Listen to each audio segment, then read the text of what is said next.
عزیز دوستو، محترم ناظرین، پروگرام حتمی سچائی میں آپ کو خوش آمدید کہتے ہیں۔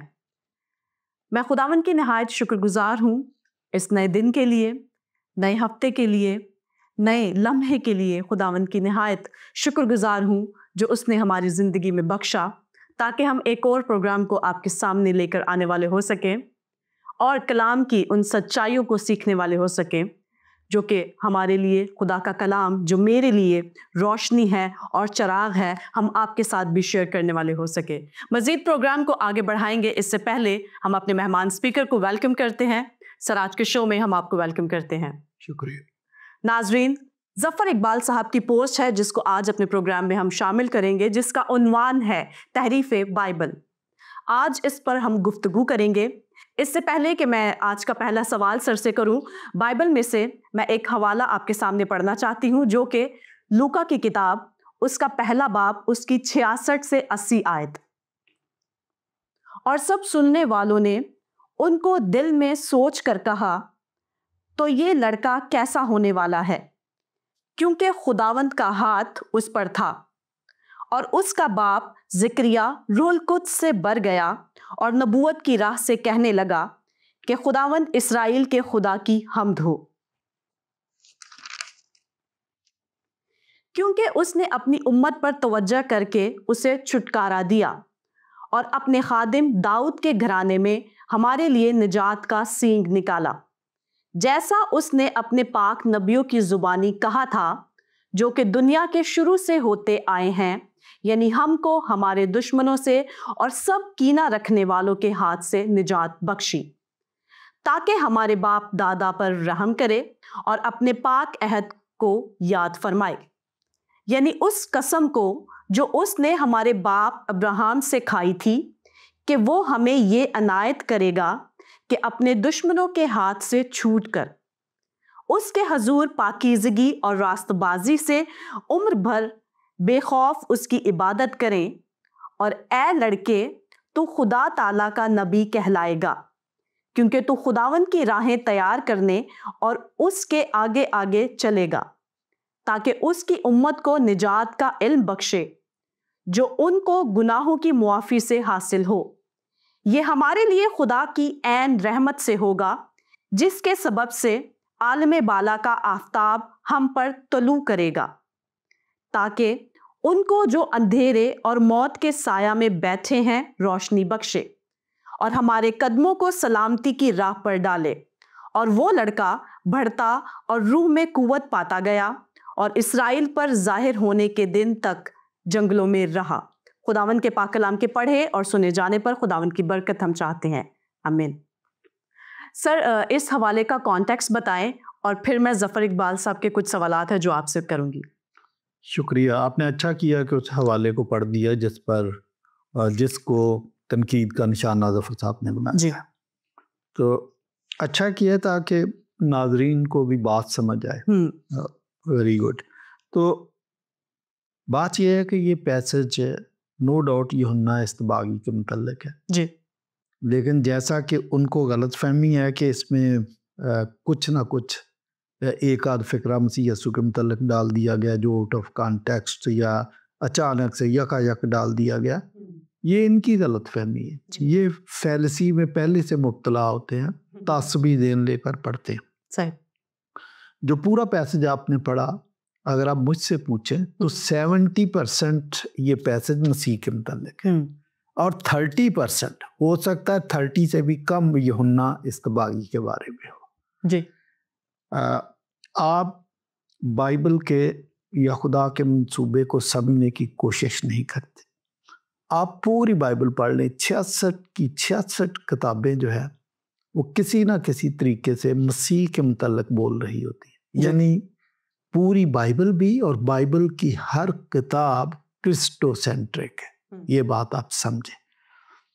تو نیو ٹیسٹامنٹ تو شروع اس لیے ہوا کہ مسیح آ گیا اور مسیح نے اپنے خون سے ایک نیا عہد باندھا اور ایک نئی قوم وجود میں آ گئی۔ تو یہ سب کچھ تو نیو ٹیسٹامنٹ کا جو مطلب ہیرو ہے یا جو کلائمیکس ہے وہ مسیح یسوع ہے۔ اولڈ ٹیسٹامنٹ کی ساری پیشگوئیوں کا کلائمیکس یا جس پہ آ کے منطبق ہوتی ہیں وہ پیشگوئیاں، وہ مسیح یسوع ہے۔ تو آپ یوں کہہ سکتے ہیں کہ اولڈ ٹیسٹامنٹ تو پیورلی مسیح کے متعلق بولتا ہے، اناجیل تو خالصاً ہے ہی مسیح کی، اور خطوط بھی وہی بات کرتے ہیں، مکاشفہ بھی مسیح کے بارے میں بات کرتا ہے۔ تو ان کو بات سمجھ نہیں آئی۔ اب آپ کو یوحنا اصطباغی کے بارے میں پتہ نہیں ہے جی، اولڈ ٹیسٹامنٹ میں یسایہ کی کتاب میں یوحنا اصطباغی کے بارے میں پیش گوئی تھی کہ وہ آئے گا۔ یہ تو بڑا ہی کلیئر ہے کہ یوحنا جب آئے گا تو وہ مسیح یسوع کی راہیں تیار کرے گا۔ جی، مرکز کی انجیل میں یہی لکھا ہاں جی، کہ وہ یسایہ کی معرفت جو کہا گیا تھا وہ پورا، اور وہ پورا ہوا۔ میں اس کو اس طرح لیتا ہوں کہ مسیح یسوع کے لیے اس نے سٹیج سیٹ کیا تھا، اس معاشرے کو سدھارا تاکہ معاشرہ مسیح یسوع کی آمد کا، اس کی تعلیمات کا متحمل ہو سکے۔ یہ تھا جی، یوحنا اصطباغی کے آنے کا مقصد۔ یوحنا اصطباغی کو مسیح یسوع نے کہا کہ جتنے بھی عورت سے پیدا ہوئے ان میں سب سے بڑا یوحنا۔ تو اس بات کو بھی سمجھ لیں کہ یوحنا کی اپنی شخصیت کوئی اتنی بڑی نہیں تھی کہ اس کو یہ اعزاز دیا جاتا۔ یوحنا کی شخصیت یا اس کا یہ ٹائٹل کہ وہ جتنے عورت سے پیدا ہوئے ان میں سب سے بڑا ہے، اس کی وجہ بھی یہی ہے چونکہ وہ مسیح یسوع کا پیش رو تھا، کیونکہ مسیح یسوع کے لیے وہ راستے تیار کر رہا تھا، کیونکہ اس نے معاشرے کو سیٹ کیا، اس کا مسیح یسوع کا سٹیج سیٹ کیا کہ اب آئیں سرکار، سٹیج تیار ہے، اب محفل رنگ پہ آ گئی ہے تو آئیں آپ۔ تو یوحنا کی تو ساری کی ساری جو فضیلت ہے وہ خود مسیح یسوع کی مرہون منت ہے۔ تو چونکہ ظفر صاحب کو یہ بات سمجھ نہیں آئی، اس لیے جب زکریا نے یہ نغمہ یا گیت یہ بتایا، یہ شاعری کی، تو اس میں اس نے زیادہ بات تو مسیح کے بارے میں کی، پھر اس کے بارے میں بھی کی۔ تو آپ دیکھیں کہ کئی جگہ پر اس میں نجات کا بھی ذکر کر دیا، اور یوحنا کی یہ ڈیوٹی بتائی کہ وہ لوگوں پر اس نجات کو ظاہر کرے گا یا نجات دہندہ کو ظاہر کرے گا۔ ٹھیک ہے جی، تو میں تو کہتا ہوں کہ یہ پیسے زیادہ مسیح کے بارے میں ہی ہیں۔ اور پھر بائبل میں 2 گیت ہیں، یہاں اسی انجیل میں، لوکا کی انجیل میں مریم کا بھی گیت ہے اور اس کا بھی ہے، شاعری ہے۔ تو مریم بھی جو اپنے بارے میں بات کرتی ہے وہ کم ہے، زیادہ بات وہ مسیح کے بارے میں کر رہی ہے۔ تو زکریا نے بھی یہی کیا۔ تو بہرحال لوگوں کو سمجھ نہیں آتی۔ اچھا، تو یہ جو سٹیج سیٹ کر رہا تھا اس کی وجہ سے ہی۔ اچھا، پھر یوحنا نے مسیح یسوع کا تعارف کروایا عوام کو، اور گناہوں کی معافی کے لیے بپتسمے کا آغاز بھی یوحنا نے کیا، اور پھر کہانی کا کلائمیکس جو ہے وہ مسیح ہے، خدا کے اس منصوبے کا کلائمیکس مسیح ہے۔ یہ سب کچھ یوحنا ہی شروع کر رہا، اس نے مسیح کا تعارف بھی چھوٹتے ہی اس نے تو مسیح کا تعارف کروا دیا تھا کہ دیکھو یہ خدا کا بر ہے جو جہان کے گناہ اٹھا لے جاتا ہے، اور اسی کو خدا نے بتایا کہ یہ میرا پیارا بیٹا ہے جس سے میں خوش۔ تو اس کا کانٹیکسٹ پھر اس پیسج کا یہی ہے کہ یوحنا بھی آ گیا تو یہ الہی منصوبے کے عین مطابق ہے۔ اس کی پیدائش بھی معجزانہ تھی، تو بالکل لوگوں کی کیوریاسٹی اس کے بارے میں ہوگی، والدین کی کیوریاسٹی بھی اس کے بارے میں ہوگی۔ تو میں سمجھتا ہوں کہ زکریا نے یہ جو بات بتائی ہے بڑی زبردست بات بتائی ہے، اور بتانی چاہیے تھی کہ بھئی یوحنا آ گیا، یہ بھی معجزانہ پیدائش ہے، یہ بھی خدا کے منصوبے کا حصہ ہے، لیکن اصل بات یہ ہے کہ یہ مسیح کا پیش رو ہے۔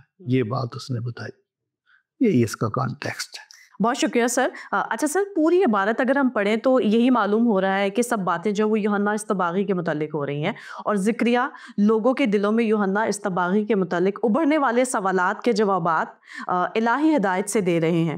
یوحنا کے متعلق گفتگو کرتے ہوئے بیچ میں یکایک بے جوڑ اور بے ڈھنگے طریقے سے ایک جملہ ایجاد کر دیا گیا کہ خدا اپنے خادم داؤد کے گھرانے میں ہمارے لیے نجات کا سینگ نکالا۔ یہ کیا ہے؟ یہ خیق نہیں ہے. میں نے تو آپ کو پہلے بھی اس حوالے کا کانٹیکسٹ بتاتے ہوئے سمجھانے کی کوشش کی ہے کہ اس میں 70% مسیح یسوع کی آمد سے متعلق ہے بات, اور یہ یک نہیں کر دیا, اچانک نہیں کر دیا, آؤٹ آف کانٹیکسٹ نہیں کر دیا, بالکل کانٹیکسٹ کے مطابق کر دیا.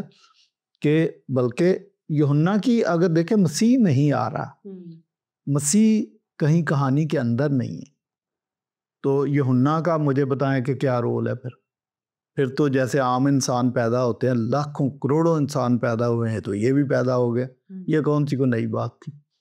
بات یہ ہے کہ اس کی موجزانہ پیدائش بھی اس الہی منصوبے کا حصہ ہے کہ یہ خاص ڈیوٹی کرنے کے لیے آ رہا تھا, اور وہ ڈیوٹی اس نے کی. تو یہ کہنا کہ اچانک سے ایک جملہ بیچ میں ڈال دیا, نہیں, یہ آپ غلط کہہ رہے ہیں. اور شاید انہوں نے یہ بھی کہا کہ داؤد کے گھرانے کا ذکر کر دیا کہ یہ غلط ہے, اپنے خادم داؤد کے گھرانے میں ہمارے لیے نجات کا سینگ نکالا. بالکل ٹھیک کہا کہ مسیح نے داؤد کے گھرانے میں سے ہی آنا تھا. تو ٹھیک ہے, یہ یوحنا کے بارے میں نہیں ہے. اس پیسج کو آپ دوبارہ سے پڑھیں, آیت با آیت پڑھیں, لفظ با لفظ پڑھیں, تو آپ کو پتہ چلے گا کہ زیادہ باتیں مسیح کے بارے میں. آپ مجھے بتائیں کہ نجات کا خود یوحنا سے کیا تعلق ہے؟ یوحنا نجات کا تعارف کروانے والا. جب اس نے کہا دیکھو یہ خدا کا بر ہے جو اس جہان کے گناہ اٹھا لے جاتا ہے, تو وہ نجات اور نجات دہندہ کا تعارف ہی کروا رہا تھا. اور یہی بات یہاں اس پیسج میں بھی, اس گیت میں بھی آپ کو ملتی ہے.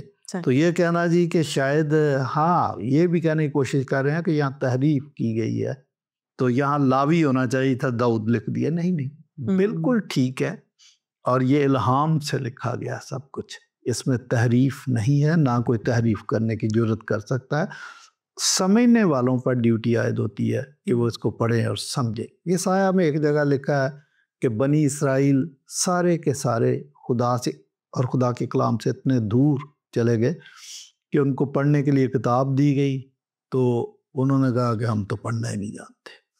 اور پھر پڑھے لکھوں کو بھی دی گئی, ان کا بھی یہی حال تھا, وہ بھی نہیں جانتے تھے. تو پڑھے لکھے اور ان پڑھ دونوں ایک ہی لائن میں کھڑے تھے, کیونکہ خدا کے کلام کو سمجھتے نہیں تھے.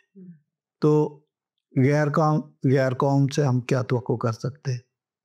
ظفر صاحب غیر قوم سے ہیں, وہ کرسچن نہیں ہے, تو وہ اس پیسج کو اگر غلط سمجھ رہے ہیں تو ہم ان پر افسوس کر سکتے ہیں اور ان کے لیے دعائے خیر کر سکتے ہیں کہ خدا ان کے ذہن کو, خدا ان کے شعور کو کھولے تاکہ وہ ان چیزوں کو سمجھ سکیں.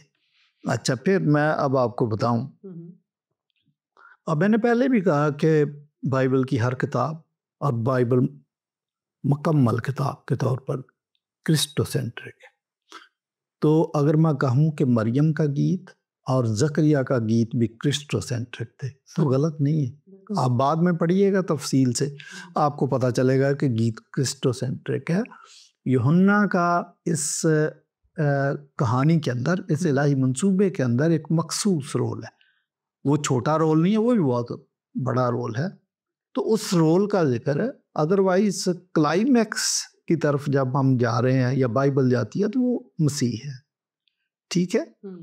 اور اسی طرح جیسے میں نے پہلے کہا کہ یوحنا جو عورت سے پیدا ہوئے ان میں سب سے بڑا, یقیناً سب سے بڑا, اس کی وجہ یہی ہے کہ یہ کہانی کرسٹو سینٹرک ہے اور مسیح پر کلائمیکس ہے. ہر چیز مسیح پر آ کر تان توڑتی ہے. اور مسیح یسوع کا یوحنا استباغی نے گراؤنڈ تیار کیا تھا. اچھا, یوحنا کا جو کردار ہے الہی منصوبے میں وہ بھی مسیح کی وجہ سے ہی ہے. اگر ہم کہیں کہ مسیح کا ذکر نہیں ہے تو یوحنا کا کردار کیا رہ جاتا ہے؟ پھر اس کا کوئی کردار نہیں ہے. اور میں اگر آپ کو یہ کہوں کہ پوری بائبل سے مسیح کا لفظ یا مسیح کی شخصیت نکال دی جائے تو یہ ایک سٹوری بک رہ جائے گی. تو آپ کیسے کہہ سکتے ہیں کہ بھئی اس گیت سے مسیح یسوع کو نکال دے؟ نہیں, یہ آپ کی غلط فہمی ہے. جیسے میں پہلے کہہ رہا تھا, میں اس کو ری ایٹریٹ کرنا چاہوں گا کہ یوحنا کا ذکر اس گیت میں کم اور مسیح کا زیادہ. یوحنا کی اہمیت اتنی نہیں ہے جتنی مسیح کی ہے، اور اگر یوحنا کی اہمیت ہے اور بے شک ہے تو وہ مسیح یسوع کی ذات کی وجہ سے ہے، یہ آپ نے سمجھنا۔ پھر میں آپ کو کہوں یوحنا کا ایک اور رول ہے، یہ اتمام حجت ہے۔ شاید یہ لفظ مشکل لگے لیکن ہے ایسے۔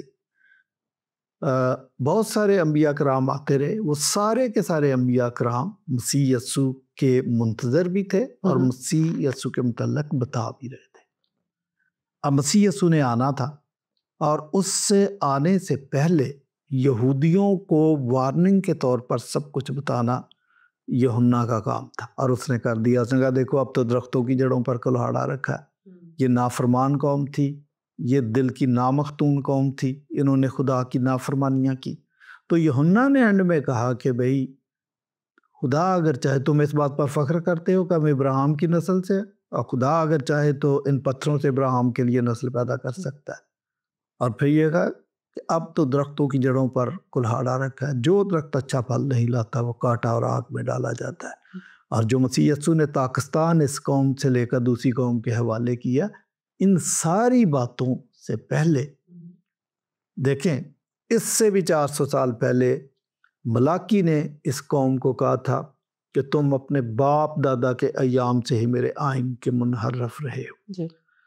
تو خدا نے ان کی نافرمانیوں کی وجہ سے ان سے سارا استحقاق لے کر ایک نئی قوم کو بخش دیا، اور ایک نیا عہد وجود میں آ گیا، نیا لٹریچر وجود میں آ گیا۔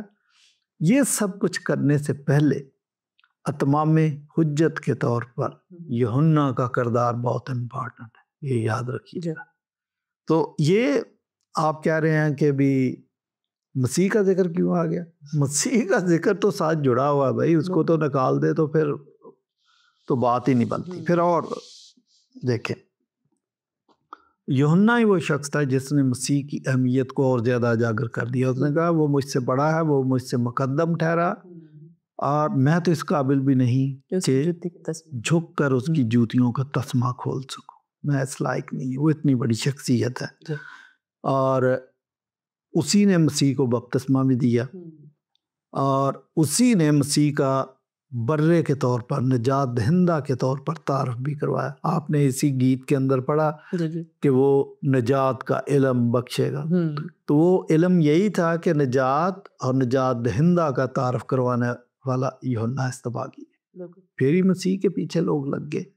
تو یہ اس گیت کی اہمیت ہے۔ یہ کہہ دینا کہ اچانک سے یہ جی مسیح کے متعلق کہہ دیا، نہیں، آپ کانٹیکسٹ سے بھی واقف نہیں، آپ امیڈیٹ کانٹیکسٹ کو بھی نہیں سمجھتے، اور براڈر کانٹیکسٹ کو بھی نہیں سمجھتے، اور خدا کے منصوبے کو بھی نہیں سمجھتے۔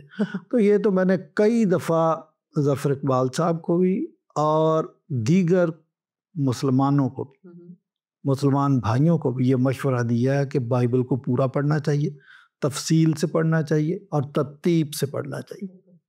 پک اینڈ چوز نہیں کر سکتے کہ جی کھولا جو حوالہ نکل آیا بس جی یہی ہمارا اعتراض ہے، جی یہ کیسے ہو گیا۔ تو اچانک سے آپ کو سین دیکھتے ہیں تو ایسے تو آپ کو مغل اعظم بھی سمجھ نہیں آئے گی، آپ کو ترتیب کے ساتھ پورا دیکھنا پڑتا، پھر ہی کہانی سمجھ آتی۔ جی بہت شکریہ سر آپ کا، بہت ہی خوبصورتی سے آپ نے سوال کا جواب دیا ہے۔ اسی کے ساتھ ایک اور سوال آپ سے کرنا چاہتی ہوں کہ لکھا ہے کہ زکریا نے نجات کا مفہوم اور بتایا ہے جبکہ مسیحی نجات کا مفہوم اور بتاتے ہیں۔ زکریا کہتا ہے کہ ہم کو ہمارے دشمنوں اور کینہ رکھنے والوں کے ہاتھ سے نجات بخشی تاکہ ہمارے باپ دادا پر رحم کرے اور اپنے پاک عہد کو یاد فرمائے، اپنے دشمنوں کے ہاتھ سے چھوٹ کر اسی کے حضور پاکیزگی اور راست بازی سے عمر بھر بے خوف اس کی عبادت کریں، مگر مسیحی تھیولوجی میں یہ تصور ان کا ہے۔ جی شکریہ۔ دراصل خود یہودیوں میں اور مسیح یسوع کی سوچ میں زمین آسمان کا فرق تھا۔ جو ظفر صاحب بات کر رہے ہیں یہ پرانا میں سمجھتا ہوں کہ ایک کلیش یا ایک مس انڈرسٹینڈنگ یا فیلسی چلی آ رہی ہے۔ یہودیوں نے مسیح یسوع کی 3.5 سالہ زمینی خدمت سے جو نتیجہ اخذ کیا تھا وہ یہی کیا تھا کہ ہماری ضرورت سیاسی آزادی ہے، تو ہمیں پہاڑی واد سے، دعائے ربانی سے، مبارکبادیوں سے ہمیں کیا لینا دینا؟ ہماری بات کرو آزادی دلاتے ہو یا نہیں۔ 3-4 باتیں آپ کو بتاتا ہوں کہ مسیح یسوع جی اٹھنے کے بعد اماؤس کی راہ پہ جا رہے تھے، تو انہوں نے کہا کہ ہمیں تو اس شخص سے بڑی امید تھی، لیکن لگتا ہے کہ ہماری ساری امیدوں پر پانی پھیر گیا۔ اس کا مطلب یہی تھا کہ ہمیں سیاسی آزادی تو دلا کے نہیں گیا۔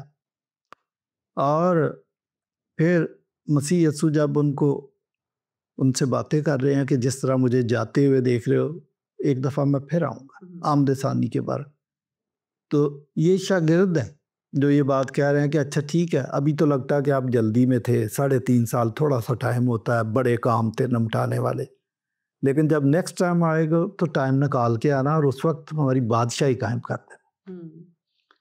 تو یہ یہودیوں کا تو تھا یہ مسئلہ۔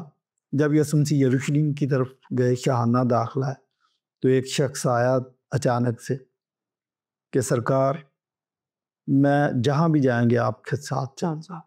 تو یہ جو حلف وفاداری کا فکرہ تھا، یہ اسی کانٹیکس میں تھا کہ ہو سکتا ہے کہ یہ تختہ الٹے اور حکومت اسرائیل کے ہاتھ میں آ جائے، تو ہمیں چلو کوئی سیٹ مل جائے گی، سیٹ نہیں تو کوئی 1000 گز کا پلاٹ یروشلم میں دلا دینا۔ تو یہی دماغ میں تھا۔